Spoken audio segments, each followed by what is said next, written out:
So that's what it looked like on the ground, but let's look at the satellite images as well. Vishnu Som takes you through what they described about that chaos this morning. Well, what we can actually bring you now are exclusive images which we've just received from Maxar on the situation at Kabul International Airport and the huge crowds over there earlier on in the day. So these are images from Maxar. You can actually take a look at these crowds over here if we actually zoom into these images. If we can actually zoom in over there, this is at maximum zoom, but all of these massive crowds, as you can see in this entire area, all around the aircraft, people desperate to try and go in. We're going to move now, try and bring you another image over here, and as you can see over here, I'm just trying to see if we can zoom any further. All right, if you point at this, if you look at this particular area, right along the taxiway or perhaps the runway itself, if we can just zoom in into this particular area, these brown dots that you actually see on your screen in this entire area are actually hundreds of people who are milling in around this entire area and also on the runway itself. This is full of people, all of this people on the ground on the runway. All right, let's take a look now at another zoomed in image, and this is what I'm talking about over here. This is actually much clearer. You can actually see all of these people over here on the runway desperate to get onto an aircraft. Many of them were trying to actually get on to aircraft. Some did and some perished. They fell down after the aircraft took off. Security vehicles over here, but obviously these security vehicles not enough, and people on the runway, as you can see, as you can see in this entire area.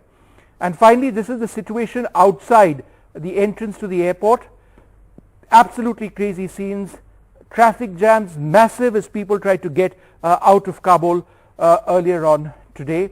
And a final image that we can try and show you of another area. Possibly people had to walk a large distance and vehicles stuck over there as they tried to get into Kabul International Airport. An absolutely desperate situation. Indeed. And meanwhile, in India, the Foreign Ministry's first response for Taliban takeover has come in, and they've said Hindus and Sikhs from Afghanistan will be given priority once commercial flight service begins from Kabul. This is what India said today, a day after Taliban took control of the city. They also said that India would facilitate repatriation to India of those who wish to leave Afghanistan. The government will take all steps to ensure the safety and security of Indian nationals and our interests in Afghanistan, said the Foreign Ministry spokesperson. And the United Nations, well, let's talk about that. They have been under huge criticism for responding too late to the humanitarian crisis in Afghanistan. Today they held a meeting, and in that meeting India said that it is a grave humanitarian crisis that is unfolding in Afghanistan. Time for international community to contain all possible crises, and also that hope that the situation stabilizes soon. A grave humanitarian crisis is unfolding. We have heard urgent appeals from all quarters, including from the Secretary General. It is time for the international community, in particular this Council, to act and ensure an immediate cessation of violence and contain any possible crisis and mitigate its consequences. We hope that the situation stabilizes soon and the parties concerned address the humanitarian and security issues. We also hope that there is an inclusive dispensation which represents all sections of Afghan society. If there is a zero tolerance for terrorism in all its forms and manifestations, and it is ensured that the territory of Afghanistan is not used by terrorist groups to threaten or attack any other country, then Afghanistan's neighbors and the region would feel safer. Chaos, unrest, uncertainty and fear. Much lies in the balance: the progress, the hope, the dreams of a generation of young Afghan women and girls, boys and men. At this grave hour, I urge all parties, especially the Taliban, to exercise utmost restraint to protect lives and to ensure that humanitarian needs can be met. Conflict has forced hundreds of thousands from their homes. All right, so you heard from India, from the UN as well, but this is the response coming in from United Kingdom and also USA. The Taliban pledged at Doha to engage in those talks in good faith. Their actions on the ground have betrayed that promise. Mr. President, the Taliban must immediately do three things. First, they need to cease all hostilities and military action, to ensure the protection of civilians, and to allow the safe and orderly departure of foreign nationals and others who wish to leave. Second, they must commit unequivocally not to harbour or give safe haven to terrorist groups which endanger other countries. And third, the Taliban must honour their promises to protect and uphold human rights, including those of women, girls and minorities. We have seen evidence of Taliban human rights abuses in areas where they have taken control, including persecution of minority groups. Humanitarian personnel and agencies must have safe, unhindered access to provide life-saving assistance to the increasing numbers of Afghans in need. And the World Food Program must have immediate and sustained safe passage to deliver this much-needed assistance. Finally and critically, all Afghan nationals and international citizens who wish to depart must be allowed to do so safely. President Biden has made clear that any action that put U.S. personnel or our mission at risk will be met with a swift and strong military response. Swift and strong military response if any U.S. national is hurt.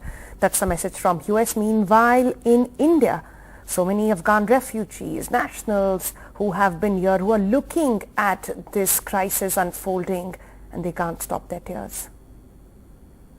Police तो उधर सब खत्म हो गया, police मुलिस तो बिल्कुल नहीं है, सब पूरी कंट्री को ले लिया उन लोगों ने, उसकी कब्जे में है, बस हम कुछ नहीं कर सकते क्योंकि तालिबान के कब्जे में है अभी सब जगह बंद है। हम प्रॉब्लम यहीं पे है कि हमारा वाइफ वहाँ पे बंद है और मेरा भाई बंद है। यस, हमारे वाइफ बंद है वहाँ पे। कल से मैं कोशिश कर रहा हूँ, फ़ोन कर रहा हूँ, मगर उसका फ़ोन काम नहीं कर, नेट काम नहीं कर, बिल्कुल टेंशन में हूँ बस। तो कितने दिनों से बातचीत नहीं हुई है? 2 दिन से। उनको उठा देता है, लड़कियों को तो उठा देता है, बिल्कुल उठा दे मतलब किडनैप करता है अपने आप के लिए, उनके लिए शादी भी करता है अपने आप के लिए, अपने आप के लिए साथ रख देता है या मार देता है। बच्चों को तो पकड़ लेता है, रेप करता है उनको। रेप भी होता है, गैंग रेप होता है, अकेला भी होता है, आतंकवादी भी, सब लोग वशी है वो लोग, सब लोग बिल्कुल इंसान नहीं है वो लोग। अगर इंसान होता तो उस अफगानिस्तान को ऐसे नहीं बनाता, सही से इंसान की तरह आकर बात करता। जो हमारे कंट्री में जो अशरफ गनी है वो तो बिल्कुल बेगैरत इंसान है, उसने तो हमारे वतन को, हमारे देश को बेच दिया उनको, उसने तो बिल्कुल बेच दिया। सब जगह जो पुलिस था, सब चीज़ें उनको लोगों को बोला था कि तुम लोग वहाँ को छोड़ दो, बस अपनी सब चीज़ें वहीं पे छोड़ दो, बस भाग जाओ, बस इतना ही बोल रहा था। वो तो बिल्कुल उनको पैसे की खातिर उन्होंने बेच दिया। अभी तो वो खुद ताजिकिस्तान में बैठा हुआ है। The Pegasus snooping allegations are based on conjectures and unsubstantiated media reports and will be examined by a group of experts to dispel any wrong narrative. That's what the government told the Supreme Court today as the matter came up in a 2-page affidavit filed by the Additional Secretary, Ministry of Electronics and Information Technology. The centre denied allegations linked to recent reports that the Israeli spyware Pegasus, sold only to governments, was used to target opposition leaders, journalists and the others. Pegasus hearing has been adjourned for tomorrow. This is a totally non-issue, non-serious issue also. After calling the Pegasus phone hacking charges a non-issue, the government today told the Supreme Court that to dispel any wrong narrative spread by certain vested interests and with an object of examining the issues raised, the government will constitute a committee of experts in the field to go into all aspects of the issue. In its affidavit, the centre denies all allegations that Israel's Pegasus spyware, which is sold only to governments, was used to target opposition leaders, journalists and others, and that allegations are based on conjectures, unsubstantiated media reports or uncorroborated material, while repeating the minister's statement in Parliament. The 10 petitioners include the Editors Guild of India and other senior journalists who want a court-monitored probe. Their lawyers rejected the government's move for a committee. We don't want a government that possibly used Pegasus to set up a committee on it. The government has still not clarified whether it used Pegasus or not. Solicitor General Tushar Mehta argued, insisting the committee would be neutral. Allow us to form independent neutral committee with field experts. The issue is technical and a matter of national security. Filing another affidavit will not lead to the withdrawal of petitions, even if the government says it didn't use Pegasus. To that, the Chief Justice of India said, if you decide to file an affidavit, then we have nothing to say, else we will hear the petitioners. One of the opposition's senior-most leaders, Sharad Pawar, says opposition MPs should be a part of the committee. Defence ministry ने Israel से ऐसा कोई equipment हमने खरीदा नहीं, ये बात कही। फिर दूसरी, इजराइल ने ये बात साफ कही कि हम गवर्नमेंट छोड़कर किसी को भेजते, इसके लिए लॉ है, इसके लिए होम मिनिस्ट्री है, ये सब लोग छोटे उनके ऐसे बातें करते हैं। The next hearing in the Pegasus case will take place tomorrow. The Solicitor General has been asked by the Supreme Court to check whether the government wants to change its mind and will be filing an affidavit with details. Otherwise, the Supreme Court will continue to hear the petitioners.